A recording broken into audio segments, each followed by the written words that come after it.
Aldab fans naniniwalang magbabalik na ang Main-Alden tandem. Maraming Aldab fans ang sobrang saya at nagkakaroon ng mga pananabik nang maganap ang isang reunion ng kanilang mga idolo, sina Alden Richards at Main Mendoza, kamakailan. Para sa kanila, muling nabuhay ang kanilang mga pantasya at iniisip nilang muli ay nagkakaroon ng pagkakataon na magkasama ang dalawa na matagal nang hinihintay ng kanilang mga tagahanga.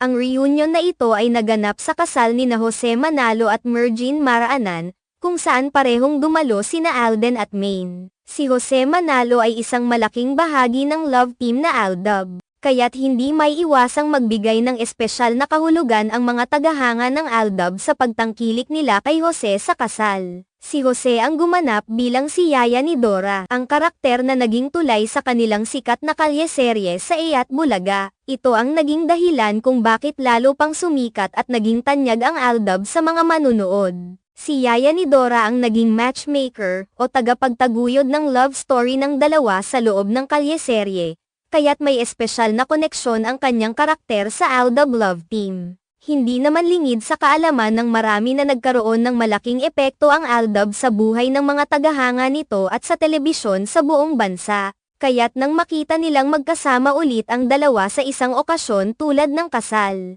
nagbabalik ang mga alala ng kanilang mga paboritong episode sa Iyat Bulaga, na talagang nagbigay saya sa maraming Pilipino. Ang reunion ng Aldab sa kasal ni Jose at Mergine ay nagbigay tuwa sa mga fans na patuloy na naniniwala sa kanilang love team. Para sa kanila, tila isang simbolo ng pagbabalik ng pagmamahal at kilig na matagal nilang ipinagdasal na sana ay magtulungan at magkasama pa rin ang kanilang mga idolo. Sa bawat okasyon na nagkikita ang dalawa, tiyak na bumangon ang mga alaala ng nakaraan na nagsimula sa kanilang kilig moments sa kalye-serye at patuloy na pinapalakas ng kanilang mga tagahanga. Ang kasal ni Jose at Mergine ay hindi lamang isang simpleng pagtitipon, kundi isang pagkakataon na muling ipakita ng Aldab love team na may espesyal silang koneksyon na hindi nawawala. Sa mga lumipas na taon, marami man ang nagsasabing hindi na sila nakikita bilang love team, ngunit para sa kanilang mga tagahanga, ang Aldab ay isang simbolo ng wagas na pagmamahal at pagkakaibigan na patuloy na pinahahalagahan.